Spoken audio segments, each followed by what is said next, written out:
ஏன் மற்றவங்களை நம்பி எழுதி கொடுத்து பேப்பர் எடுத்துகிட்டு வரீங்க? இந்த இடத்தில் குரலை உயர்த்தி பேச வேண்டும்னு இயக்குனர் மாதிரி பின்னாடி இருந்து இயக்குறாங்க. ஏன்னா அது உன் துறை இல்லை, உனக்கு என்ன பேசணும்னு தெரியாது. உங்களுக்கு படிச்சுட்டு போயிடுறேன், அதை மட்டும் கொஞ்சம் கவனமாக கேளுங்க ப்ளீஸ் நண்பர்களே. ஓகே, ஆல் வெல் தேர், ஆல் வெல். விஜய்க்கு அரசியல் அறிவு கிடையாதுன்றதுக்கு இதை விட பெரிய நிரூபணம் தேவையில்லை.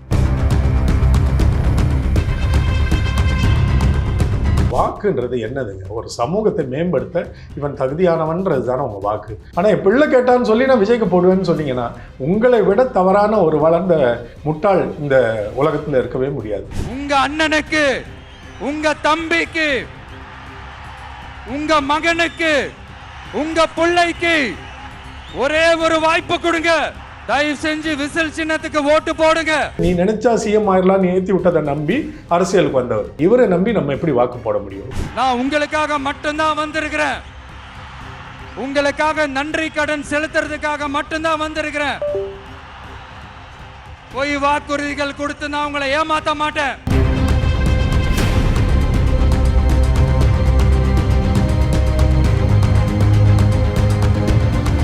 உங்க கனவு கரியருக்கு ரைட் டெஸ்டினேஷன் தேடுறீங்களா? அதுக்கு நீங்க சூஸ் பண்ண வேண்டியது சேரன் குரூப் ஆஃப் இன்ஸ்டிடியூஷன்ஸ் தான். கோயம்புத்தூர்ல SMS arts and science and Cheran health science, காங்கேயம்ல Cheran arts, Cheran women's college, Cheran college of டெக்னாலஜின்னு எல்லாமே ஒரே ட்ரஸ்டட் இன்ஸ்டிடியூஷன்ல. Admissions open. கால் 7708441116. வணக்கம் நேர்களே, நான் உங்கள் கார்த்திக். நம்முடைய சிறப்பு நேர்காணலில் இசையமைப்பாளர் ஜேம்ஸ் வசந்தன் இணைந்திருக்கிறார். அவரிடம் விரிவாக பேசலாம். வணக்கம் சார். வணக்கம் கார்த்திக். சார், தேர்தல் பிரச்சாரம் தொடங்கி தீவிரமா போயிட்டு இருக்கு. விஜயும் அவரோட சக்திக்கு ஒவ்வொரு தொகுதியா போய் பிரச்சாரம் பண்றாரு. அவருக்கு ஒரு கட்டுக்கடங்காத கூட்டம் வருது. திமுகவோ அதிமுகவோ விஜயை அண்டர் எஸ்டிமேட் பண்ணிட்டாங்களா? அவரோட விஜயோட பிரச்சாரம் எப்படி இருக்கு?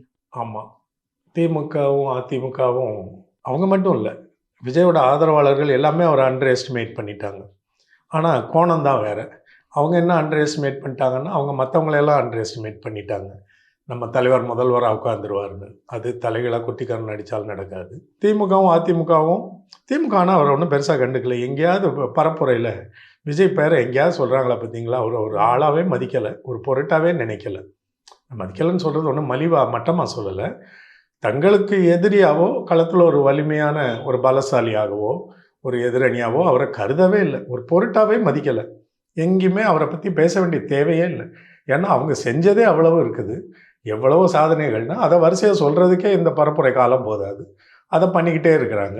அப்பப்போ எடப்பாடிக்கு பதில் சொல்லிகிட்டு இருக்கிறாங்க அந்த சாமிக்கு. அவர் பாவம் எதையோ உளறிட்டு இருக்கிறார், என்ன பேசுகிறது தெரியாமல். அவர் ஒன்றும் பெரிய பேச்சாளர் இல்லை. அந்த கூட்டத்தை பார்த்தோடனே பொதுவாக மைக்கு முன்னாடி நிற்கும் பொழுது, ஒரு கூட்டத்துக்கு முன்னாடி நிற்கும் பொழுது நம்ம ரொம்ப ஒரு மிதப்பில் கொஞ்சம் அதிகமாக கூடுதலாக பேசிடுற வாய்ப்பு எப்போவுமே நடக்கிறது உண்டு பொது தளங்களில். அது அவருக்கு ரொம்ப நிகழ்கிறத பார்க்குறோம். அங்கே போய் நினைக்காததையும் சேர்த்து உளறிடுறாரா? அதனால் அது தப்பாயிடுது. அவருக்கு மட்டும்தான் பதில் சொல்லிட்டு இருக்காங்க. அது திமுக கான்ஷியஸாக ஒரு ஸ்ட்ராட்டஜியாக விஜயை நம்ம எங்கேயுமே சொல்லக்கூடாதுன்னு முடிவெடுத்து பண்ணுறாங்களா, பண்ண வேண்டிய அவசியம் இல்லைன்னு இயல்பாக நடக்குதான்னு தெரியல. ஆனால் இவர் தான், அதிமுக தான் நமக்கு ஒரே எதிரணின்னு அவங்கள நம்ம எதிராக நிறுத்தினாதான் அவங்களுக்கு எப்படி வாக்குகள் விழப்போறதில்லை. அப்போ அந்த எதிர் வாக்குகள்லாம் நமக்கு விழுகிறதுக்கு வாய்ப்பு உண்டுன்னு அவரை மட்டுமே குறி வச்சு தாக்குறதாகவும் நான் நினைக்கிறேன். இல்லை, இப்போ விஜய்க்கு போகிற இடத்துலலாம் ஒரு பெரிய அளவில் கூட்டம் கூடுது. அதை நீங்கள் எப்படி பார்க்குறீங்க? அது எதிர்பார்த்தது தானா, இல்லை எதிர்பார்த்ததை விடவே ஒரு அதீத சப்போர்ட்டு ஃபீல்டில் இருக்குன்னு பார்க்கணுமா? அந்த ஒரு அரசியலை வேடிக்கை பார்க்குறவன் வாக்காளன் பார்வையில் எனக்கு பார்க்கும் பொழுது எனக்கு என்ன விளங்குதுன்னா, விஜய்க்கு வாக்களிக்கிறவங்கன்னு நினைக்கிறவங்கெல்லாம் யார்? விஜய்க்கு என்ன அரசியல் தெரியும்? இல்லை இவரால் செய்ய முடியுமா? இவர் நல்லவரா? இவர் வல்லவரா? இவருக்கு இதெல்லாம் விளங்குமா? உண்மையான நோக்கத்தோடு வர்றாரா? எதுவுமே தெரியாது. தெரிய வேண்டிய அவசியமும் அவங்களுக்கு இல்லை. ஏன்னா அவரை ஆராதிக்கிறவங்க. அவர் ஒரு ஐடல், மேட்ரினி ஐடல்னு சொல்கிறோம், ஒரு சினிமா விக்கிரகம். அவரை அப்படி உயர்த்தி கொண்டாடும் பொழுது சிந்திக்கிற திறன் மழுங்கடிச்சிடும். ஒரு மயக்கம், போதை தான் இருக்கும். போதையில் இருக்கவனை வாக்கு போட கூட்டு போனால் சாவடிக்கு அவன் எப்படி படத்தை பார்த்து ஓட்டு போடுவானோ அதே மாதிரி இவங்க இவரோட முகத்தை பார்த்து ஓட்டு போடுறாங்க. இந்த கூட்டம் யாராக இருக்கும் அப்படின்னா இளைஞர்கள், வயதானவர்களையும் நிறைய பேர் இருக்காங்க பார்க்குறேன். 35, 40, 50, 60 வயசுக்காரங்களாம் ஐயோ விசைக்கு ஓட்டு போடுவோம், என் பிள்ளை மாதிரி, தம்பி மாதிரி, எங்கள் அப்பா மாதிரி, மாமா மாதிரி, இந்த மாதிரி சொல்கிறவங்கலாம் உண்டு. இந்த இளைஞர்களுடைய இவர்களுடைய வாக்கு விகிதாச்சாரத்தை பார்க்கும்பொழுது அது நான் 10லேருந்து 12 விழுக்காடு இருக்கும்னு நினைக்கிறேன். அது ரொம்ப அதிகமாக போய் இவர் மேலே ரொம்ப பரிதாபப்பட்டு இவர் சொல்கிற பொய்யெல்லாம் நம்பி கூட இன்னும் கொஞ்சம் வந்தால் 13-15 விழுக்காடுன்னு வச்சுக்கோங்க. அவருக்கு 20 விழுக்காடு விழுகுதுன்னு வச்சுக்கோங்க. 20 விழுக்காடு ஒரு வெற்றி வாய்ப்பை தராது. 30, 33, 35 தாண்டும் பொழுது தான் வெற்றி என்கிற கோட்டையே நம்ம பார்க்க தொடங்குவோம். அந்த வகையில் அவருக்கு வெற்றி வாய்ப்பு இல்லைன்றதான் நான் நினைக்கிறேன். திமுகவில் காலகாலமாக இருந்து வந்து திமுகவுக்கு வாக்களித்த குடும்பங்களில் இருக்க இளைஞர்கள் இப்போ விஜய் பக்கம் திரும்பி இருப்பாங்க. அதனால் திமுகவினுடைய காலகாலமாக இருக்கிற அந்த வாக்கு விகிதத்தில் லாயல் ஓட்டர்ஸ் அப்படியே இருப்பாங்க.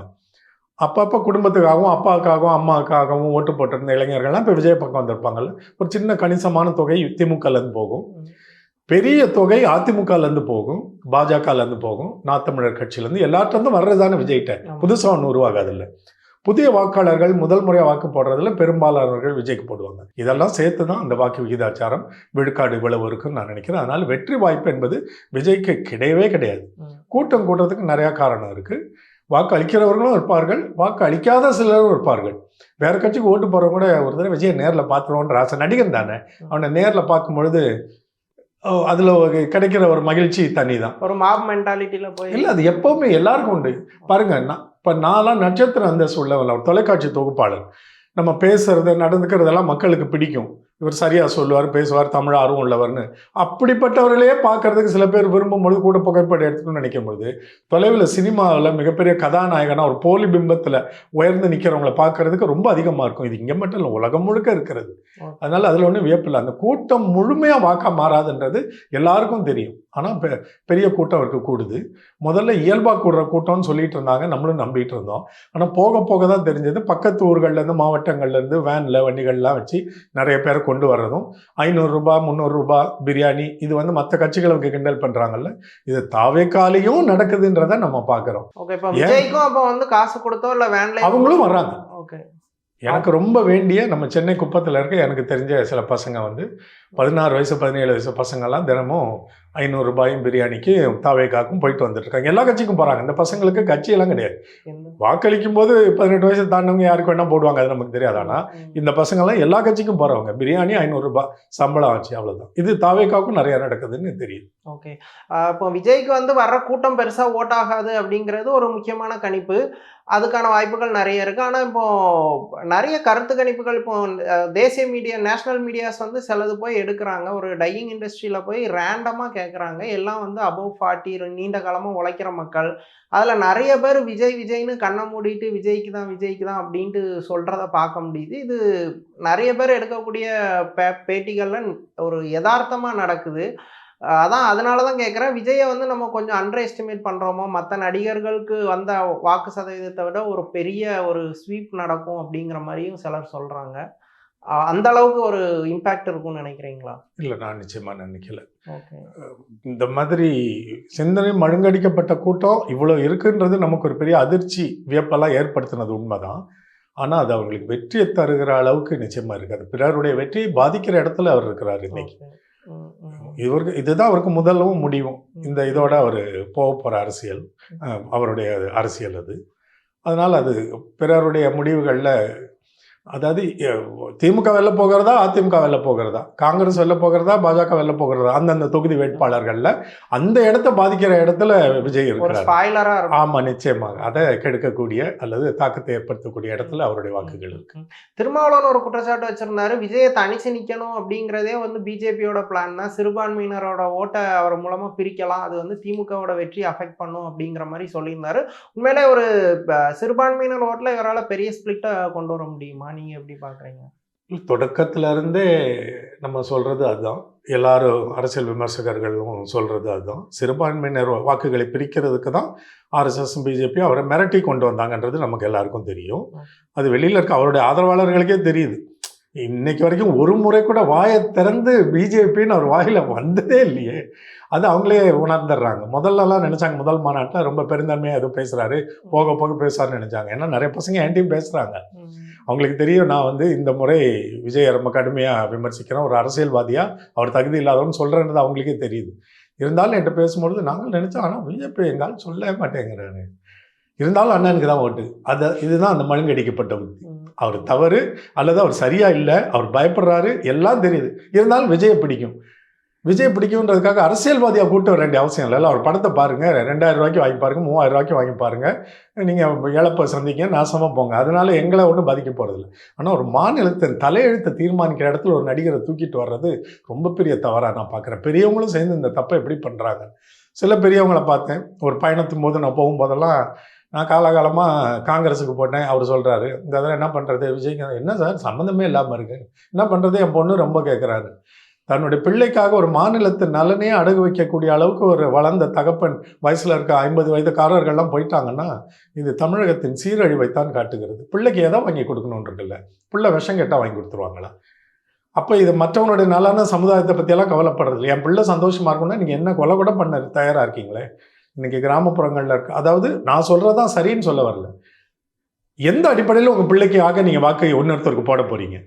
அப்போ நீங்கள் மற்றவர்களுக்கு நலன் உள்ளதா, நலன் பயக்க போகிறதா, கெடுதல் விளைவிக்க போகிறதாலாம் சிந்தனை இல்லை. என் மகளை சந்தோஷப்படுத்தணும். சரி, எம்மா விஜய்க்கு தான் போடுறேன்னு சொல்லிட்டு போய் நீங்கள் உள்ள யாருக்கு நியாயமோ அதை போடுங்க, உங்கள் மகளை சந்தோஷப்படுத்துங்க. ஆனால் என் மகளை சந்தோஷப்படுத்துறதுக்காக உள்ளே போய் நான் யாருக்கு வேணால் வாக்கு போடுவேன்னா நீங்கள்லாம் எதுக்கு வாக்காளராக இருக்கணும்? சிந்திச்சு போடுங்க. நீங்கள் யாருக்கு வேணாலும் போடுங்க. திமுகவுக்கு போடுங்க, பிசிகாவுக்கு போடுங்க, பிஜேபிக்கு போடுங்க, திருமாவளவனுக்கு போடுங்க, அதிமுகவுக்கு போடுங்க, இல்லை சீமானுக்கு போடுங்க. அது பிரச்சனை இல்லை. ஏன்னா உங்களுக்குன்னு ஒரு சித்தாந்த பின்பற்றுதல் இருக்குது. ஆனால் என் பிள்ளை கேட்டான்னு சொல்லி நான் விஜய்க்கு போடுவேன்னு சொன்னீங்கன்னா உங்களை விட தவறான ஒரு வளர்ந்த முட்டாள் இந்த உலகத்தில் இருக்கவே முடியாது.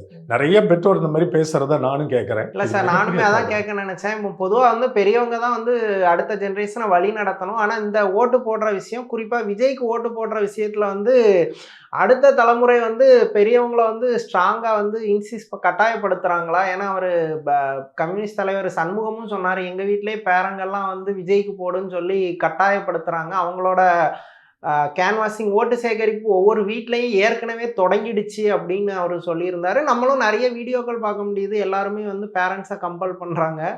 அது எப்படி பேரண்ட்ஸ்க்கு மேலே ஒரு தாக்கத்தை கொடுக்குமா? பெற்றோர் வந்து பெற்றோர் மாதிரி அவங்க வயசுக்கு ஏற்ற பொறுப்போட, அறிவோட, விவேகத்தோட நடந்துக்கணும். இதுக்கு மேலே நம்ம என்ன சொல்கிறோம்? அவங்களுக்கு அறிவுரை சொல்கிற இடத்துல நம்மளும் இருக்கோம். நம்மளும் ஒரு பெற்றோர் தானே. இங்கே பொது நலமா சுயநலமான்றது வாக்குன்றது என்னதுங்க? ஒரு சமூகத்தை மேம்படுத்த இவன் தகுதியானவன்றது தானே உங்கள் வாக்கு. அப்போ அதை எப்படி உங்கள் பிள்ளைக்காக போய் போடுவீங்க? அது பிள்ளையோ பேர பிள்ளையோ கொஞ்சமாவது ஒரு அறிவோடையும் அடிப்படை பொறுப்போடையும் நடந்து கொள்ள வேண்டும் பெற்றோர்கள்ன்றது தான். இவங்களுக்கு நம்ம என்ன அறிவுரை சொல்கிறது? இப்போ எல்லா அரசியல் கட்சி தலைவர்களும் இப்போ ஸ்டாலின் தான் ஜெயிக்க வாய்ப்பு இருக்குன்னு நிறைய கருத்து கணிப்புகள் வந்தால் கூட அவர் வந்து தொடர்ச்சியாக பிரச்சாரம் பண்ணுறாரு. காலையில் ஒரு பகுதியில், நைட் ஒரு பகுதியில், மதியத்தில் ஒரு இடம்ட்டு விடாமல் பிரச்சாரம் பண்ணுறாரு. அந்த பக்கம் எடப்பாடி பழனிசாமியும் விடாமல் பிரச்சாரம் பண்ணுறாரு. ஈவன் பிரதமர் மோடியும் இந்தியா முழுவதுமே எப்போதும் பிரச்சாரத்தில் பயங்கர ஆக்டிவாக இருக்கக்கூடியவர். ஆனால் விஜய் வந்து 2 நாளைக்கு ஒருக்கா வராரு, கட்டாய விடுமுறை எடுத்துடுறாரு, வந்தாலும் ஒரு 2 ஹவர் தான் பிரச்சாரம் பண்ணுறாரு. அந்த ஸ்டைலை எப்படி பார்க்குறீங்க? இதில் எனக்கு ஒன்றும் வியப்பு இல்லை. ஏன்னா விஜய்க்கு வாக்களிக்கணும்னு முடிவு பண்ணாமல் அறிவு சார்ந்து போடலையே. அவர் பரப்புரைக்கு வந்தால் என்ன, வரலன்னா என்ன? அவனை எனக்கு பிடிக்கும், நல்லா ஆடுவான் பாடுவான், அதனால வாக்களிக்கிறேன். அவன் வந்து பேசுறதை கேட்டு அவருக்கு ஒன்றும் பேசவும் தெரியாது. ஏன் பேச தெரியாதுன்னா அதை பற்றி ஒன்றும் தெரியாது. இப்போ திரைப்படத்துறையை பற்றி பேச சொல்லுங்கள், ஒரு எப்படி படம் உருவாக்குறதுன்னு பேச சொல்லுங்கள், எப்படி கேமரா முன்னாடி நடிக்கணும்னு பேச சொல்லுங்கள். அவருக்கு தெரியும், ஏன்னா அது அவருடைய துறை, அதில் அவருக்கு அறிவு இருக்கிறது. அரசியல் அவருக்கு தெரியாது, அவர் துறை இல்லை, அதனால அறிவு இல்லை, பேச முடியாது. ஏன் மற்றவங்களை நம்பி எழுதி கொடுத்து பேப்பர் எடுத்துகிட்டு வரீங்க? இந்த இடத்தில் குரலை உயர்த்தி பேச வேண்டும்னு இயக்குனர் மாதிரி பின்னாடி இருந்து இயக்குறாங்க. ஏன்னா அது உன் துறை இல்லை, உனக்கு என்ன பேசணும்னு தெரியாது. அப்போ அவன் பரப்புரைக்கு வந்தால் என்ன, வரலன்னா இல்லை, எதுவுமே தெரியாது. கொள்கையை, சித்தாந்தத்தை, விளக்கத்தை, திட்டத்தை, அதனுடைய ஆலோசனையை, அறிவை கேட்டு வாக்களிக்கிறவர்களாக இருந்தால் ஒரு ஸ்டாலின் வந்து பேசுகிறதையோ, உதயநிதி பேசுகிறதையோ, எடப்பாடி பேசுகிறதையோ, அண்ணாமலை பேசுகிறதையோ வந்து கேட்கணும். அப்போ ஆமாம் இது சரியாக இருக்குது, அப்போ இவனுக்கு வாக்களிக்கலான்னு தோணும். விஜய்க்கு ஒன்றும் தெரியாதுன்றது இவங்களுக்கும் தெரியும். ஏன்னா அவருக்கே ஒன்றும் தெரியாதுப்பா, அவரை பின்பற்றுறவங்களுக்கு ஏதாவது தெரியுமா? அப்போ பரப்புரைக்கு வந்தால் என்ன, வரலன்னா இல்லை, எப்படி விஜய்க்கு தானே வாக்கு? இப்போ பிள்ளைகளுக்காக பெரியவர்களும் கிழவிகளும் தாத்தா பாட்டியும் சேர்ந்து வாக்களிக்க போகும்போது எதுக்கு அந்த ஆள் பரப்புரைக்கு வரணும்? வந்து ஒரு மாறுதல் கிடையாது. எப்படியுமே விஜய் தரப்பு சொல்ற மாதிரி படுத்துக்கிட்டே ஜெயிப்போம் அப்படிங்கிற மாதிரி அவர் வரலனாலுமே அவர் போதையில இருந்தே ஜெயிக்கலாம். ஒண்ணுமே, ஆமா, அவர் பாட்டுக்கு வீட்டுல கிடக்கலாம், தண்ணி அடிச்சுட்டு கிடக்கலாம், மக்கள் ஓட்டு போட்டுருவாங்க. ஏன்னா அவர் தான் பெரிய பிரபல நடிகராச்சு, அவர் வர வேண்டிய அவசியம் இல்லை. இது வந்து தேவையில்லாம வெயில 2-3 நாள்லாம் நின்னதெல்லாம் வீண் தான். அது ரொம்ப தேவையே இல்லை. அவர் பார்க்கறதுக்கு எல்லாம் அந்த வீடியோ எடுக்கிறதுக்கு செல்ஃபி எடுக்கிறதுக்கு மக்களுக்கு ஒரு வாய்ப்பு கொடுக்குறாரு ஒழிய அதற்கும் இந்த வாக்களிக்க போகிறதுக்கும் ஒன்றும் பெரிய தொடர்பு கிடையாது. இல்லை, தமிழ்நாடு பொதுவாக வந்து அரசியலாக விழிப்புணர்வு உள்ள ஒரு மாநிலம். பிற மாநிலங்கள் வட இந்திய மாநிலங்கள் மாதிரி கிடையாது. இங்கே வந்து அவ்வளோ ஈஸியாக மக்களை வந்து ஏமாற்றி வாக்கு வாங்கிட முடியாதுன்ட்டு ஒரு பிம்பம் இருந்துகிட்டே இருந்துச்சு. இப்போ அது போய் தமிழ்நாடும் வந்து இந்த விஷயத்துல ரொம்ப பிற்போக்காக தான் இருக்கு அப்படின்ட்டு புரிஞ்சுக்கலாமா? அதை புரியறதுக்கு அந்த வாய்ப்பு கொடுத்த நடிகர் விஜய்க்கு நம்ம எல்லாம் நன்றி சொல்லணும். இவ்வளோ நாள் நம்ம எல்லாம் அறிவார்ந்த சிந்தனை உள்ள ஒரு தமிழக சமூகம்னு எல்லாம் நினைச்சிட்டு இருந்தோம்ல, அது எல்லாம் நம்மளை உலுக்கிட்டே அது உண்மை இல்லை. ஒரு பிரபலமான முட்டாள் பலரை ஒரு பெரிய வெகுஜன மக்களையே முட்டாளாக்க முடியுன்றதை நிரூபிச்சிட்டாரு நடிகர் விஜய். அதனால் பல முட்டாள்கள் இன்னைக்கு பல லட்சக்கணக்கில் உருவாக்கி வைத்திருக்கிறார். தேவையில்லாமல் ஒரு துறையை விட்டு அவருக்கு தொடர்பு இல்லாத, கொஞ்சம் கூட அடிப்படை தகுதி இல்லாத ஒரு துறைக்கு வந்து தன்னுடைய இன்னொரு துறை புகழை வைத்து இப்படி மக்களை முட்டாளாக்கி வாங்க நினைக்கிறதும், அதுக்கு பின்னாடி இவங்க ஓடுறதும் நம்மளெல்லாம் வெளிப்படை செய்திருக்கிறது. இன்னும் நம்ம எவ்வளவு பேச வேண்டியிருக்கு, இந்த மக்களுக்கு எவ்வளவு அறிவு புகட்ட வேண்டி இருக்கிறது, இவங்களெல்லாம் எவ்வளவு உலுக்கி எடுத்து நீ தவறாக சிந்திச்சிட்டு இருக்க, தவறாக போயிட்டுருக்கன்னு சொல்ல வேண்டிய இடத்துல இருக்கோன்னு நம்மளுடைய பொறுப்பை தான் நமக்கு நினைவுபடுத்துது. இது ஒரு வேதனை தரக்கூடிய விஷயம்தான். நல்ல வேளை நடிகர் விஜய் அரசுக்குள்ளே வர இந்த மாற்றத்தை கொண்டு வந்து நமக்கு சொன்னார். அதனால் இப்போ நம்முடைய பொறுப்பு அதிகமாகி இருக்கிறது. இப்போ சினிமாவோட தாக்கம் இல்லை, சினிமா மூலம் கிடைச்ச பாப்புலாரிட்டி மூலமாக அவர் ஒரு அரசியலை முன்னெடுக்கிறாரு. அது மூலமாகவே வெற்றி பெற்ற முடியும்னு அவர் நம்புறாரு. ஆனால் இதே விஷயத்தை தான் இப்போ திராவிட இயக்கங்கள், அண்ணாவோ கலைஞரோ ஈவன் எம்ஜிஆர், ஜெயலலிதா எல்லாருமே திரை பின்புலத்தை பயன்படுத்தி தான் அரசியலில் ஜெயிச்சிருக்காங்க, இல்லை அரசியலுக்கு வந்திருக்காங்க, ஒரு தாக்கத்தை கொடுத்துருக்காங்க. இப்போ அவங்கள இருந்து விஜயை எந்த இடத்துல வேறுபடுத்தி பார்க்கணும், இல்லை விஜயும் அந்த பாதையில் தான் போகிறாரு, ஸோ அவரை அதுக்காக அடிக்கணும் அப்படிங்கிற அவசியம் இல்லைன்னு புரிஞ்சு இந்த தலைமுறை அப்படிதான் நினைச்சிட்டு இருக்காங்க. அவர் சொல்றாருல, எம்ஜிஆர் வெல்ல வைக்கலையா மக்கள், என்னையும் வெல்ல வைப்பாங்க. அப்போவே அது வந்து ஒரு மிகப்பெரிய பொருட்டு. விஜய்க்கு அரசியல் அறிவு கிடையாதுன்றதுக்கு இதை விட பெரிய நிரூபணம் தேவையில்லை. அப்போ இந்த பிள்ளைகள்லாம் மற்றவங்க சொல்றதை கேட்டு விளங்கிக்கணும். என்ன அவருக்கு தெரியாமல் போயிடுச்சு அல்லது போய் சொல்லி மக்கள்கிட்ட தன்னுடைய ரசிகர்கள்ட்ட மறைக்கிறாருன்னா, திரைப்படத்தின் வழியாக மட்டும்தான் எம்ஜிஆர் அறிமுகமாகி அந்த புகழை வைத்து அவர் அரசியல்வாதி ஆகவில்லை. அவர் அரசியல் களத்திலிருந்து, மேடைகளிலிருந்து திரைப்படத்துக்குள்ளே போய் திராவிட கொள்கைகளை பிரபலப்படுத்த, மக்களிடம் சென்று சேர்க்க திரைப்படங்களை பயன்படுத்தியவர். திரைப்படத்திலேயும் அரசியல் தான் பேசினார். அவர் திரைப்படத்தை வந்து தன்னுடைய அரசியல் களமாக பயன்படுத்தி கொண்டார். அதில் வெற்றி கண்டார். அதனால அந்த அடையாளத்தையும் புகழையும் அவர் மறுபடியும் மீண்டும் அரசியலுக்கு பயன்படுத்தினார்.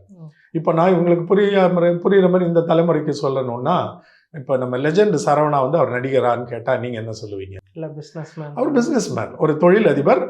அவருக்கு இருக்கிற வசதி காரணமாக ஒரு படம் தயாரிக்க முடியும்னால் அவர் ஹீரோவாக நடிக்க முடிஞ்சு படம் 2 எடுத்துட்டார். இப்போ அதனால் அவர் நடிகர் இல்லை. உதயநிதி நடிகரானா இல்லை, அவர் ஒரு மிகப்பெரிய கழக தலைவருடைய பேரன். இப்போ இன்னைக்கு ஆளுகிற முதல்வரின் மகன். அவருக்கு அரசியல் பின்னணி இயல்பாக இருந்தது. ஆனால் அவர் தொழிலதிபராக தான் எனக்கு தெரியும். அவர் கல்லூரி முடிச்சுட்டு நாங்கள்லாம் அப்போ நான் சன் டிவியில் இருந்து வெளியில் வர ஆண்டு 2000 இயர் ஆஃப் 2000 ஸ்னோ பவுலிங்னு ஒரு இது ஆரம்பிக்கிறாங்க. இந்த பவுலிங் பால் விளையாடுவோமே, அதை தமிழ்நாட்டுக்குள்ளே முதல்ல அறிமுகப்படுத்தினது ஒருத்தர். அப்போ நாங்கள்லாம் விளையாட போவோம். பார்த்தா கல்லாலேயும் ப்ளூ டிஷர்ட் போட்டு எல்லா ஒர்க்கர்ஸுக்கும் இந்த பீட்சா அவுட்லெட்லாம் இருக்க மாதிரி எல்லா எம்ப்ளாயிஸ்க்கும் ஒரே டிஷர்ட் போடுவாங்களா, அது மாதிரி ப்ளூ கலர் டிஷர்ட் போட்டு எல்லாம் ஒர்க் பண்ணிட்டு இருப்பாங்க. கல்லால் ஒரு பையன் கண்ணாடி போட்டு உட்காந்துருப்பான். அங்கே ஸ்நாக் கவுண்டர் இருக்கும், ஸ்நாக்ஸ் எடுத்து தருவான், பால் எடுத்து தருவான் எல்லாம். அப்புறம் யாருன்னு கேட்டால், இவர் தான் நம்ம மேயராக இருக்கார்ல, அவரோட பையன், ஸ்டாலினோட பையன் உதயநிதினுவாங்க. ஓ அப்படின்னு. அப்படி தான் எனக்கு ஃபர்ஸ்ட்டு உதயநிதி தெரியும். டிஷர்ட் போட்டு எல்லாரும் மாதிரி எம்ப்ளாயியாக ஒர்க் பண்ணிட்டு இருந்தது, அவங்களோட சொந்த நிறுவனம். அதுக்கு பிறகு கம்ப்யூட்டர் நிறுவனம், கம்ப்யூட்டர் அனிமேஷன், பல தொழில்களை பார்த்து சமூகத்தில் எல்லாரோடையும் உழைத்து அவருக்கு இருக்கிற பின்புலத்தில் முதலீடுக்கு அவருக்கு ஒன்றும் பிரச்சனை இல்லை. நல்லா அதையே இருந்து எல்லாத்தையும் கற்றுக்கிட்டு ஒரு பொது வாழ்க்கையில் இருந்துட்டு பிறகு அவருக்கு இருக்கிற பின்னணிக்கு வசதிக்கு படங்களை விநியோகிக்க வந்தார். பிறகு நடிக்க தொடங்கினார். லெஜெண்ட் மாதிரி பணம் இருந்தால் யார் வேணால் நடிச்சிடலாம் ஓரளவுக்கு. அவரும் நடித்தார். அப்படி அதனுடைய உதயநிதி நடிகர்கள். அப்போது அவருக்கு இருக்கிற அரசியல் பின்னணி பெரிய கட்சி சார்ந்திருக்கு, ஒரு குடும்பமே அரசியல் குடும்பம். அப்போ இவருக்கு வழி நடத்த, அறிவுரை சொல்ல, ஆலோசனை சொல்ல, அவரை திருத்த எல்லாத்துக்கும் பின்னாடி அனுபவம் மிகுந்த ஆட்கள் இருக்கிறாங்க. அவர் தனி ஆள் இல்லை. என்னத்தை வேணாலும் அவருக்கு சொல்லித்தர முடியும். அவர் நினைக்கிற ஒரு ரா தாட்ஸ் இருக்குல்ல, எனக்கு இந்த மாதிரி ஐடியா இருக்குன்னா அதை அரசியல் படுத்தி இப்படி பண்ணுன்னு சொல்கிறதுக்கு பெரிய கூட்டம் முதிர்ந்த அரசியல்வாதிகள் இருக்கிறாங்க. தந்தை முத்துவேல் கருணாநிதி ஸ்டாலினாக இருக்கட்டும், டிஆர் பாலுவாக இருக்கட்டும், துரைமுருகனாக இருக்கட்டும், முந்தைய மூத்த தலைமுறை அரசியல்வாதிகள், அடுத்த தலைமுறை சீனியர்ஸ், அப்புறம் இளம் தலைமுறை எல்லாம் இருக்கிறனால அவர் தனி மனிதன், அவரால் செயல்பட முடியும். ஆனால் விஜய் வெறும் திரைப்பட நடிகராக இருந்தவர். 30 ஆண்டுகளாக ஒரு கூட்டுப்புழு கொக்குன்னு இருந்தவர். திடீர்னு யாரோ வந்து நீ நினைச்சா சிஎம் ஆயிரலாம் நீ ஏற்றி விட்டதை நம்பி அரசியலுக்கு வந்தவர். அப்போ எந்த துறை அறிவும் இதில் கிடையாது. அப்போ இவர் மற்றவங்களை நம்பி தான் இருக்காரு, இவருக்கு எதுவும் தெரியாது. அப்போ இவரை நம்பி நம்ம எப்படி வாக்கு போட முடியும்? இப்போதைக்கு போடக்கூடாது. 5 ஆண்டுகளாவது குறைந்தபட்சம் ஒரு அரசு அதிகாரம் ஆட்சியில் இருக்கும் பொழுது அதை பின்பற்றி அவருடைய தவறுகளை சுட்டி காட்டி, இது இப்படி இருக்கிறது, நான் இப்படி செய்வேன், இது தவறு, நான் சரியா செய்ய முடியும்னு நம்பிக்கை மக்களிடத்தில் ஏற்படுத்தி இவரும் அரசியலை விளங்கி கொண்டு பிறகு தேர்தல் அரசியலுக்கு வந்தால் நம்ம தீர்மானிக்கிற இடத்துல இருப்போம். அன்னைக்கு இவர் தகுதியானவர் எது போட்டியிடுவதற்கு தேர்தலில், அப்போ நம்ம தீர்மானிக்கலாம். யார் வேணாலும் அவருக்கு வாக்கு போடலாம், போடாமல் போகலாம். இன்னைக்கு அவர் வரவே கூடாது இந்த போட்டி. ஓகே சார், தமிழ்நாடு அரசியல் குறித்து பல விஷயங்களும் விரிவாக பேசுனீங்க. ரொம்ப நன்றி. நன்றி கார்த்திக்.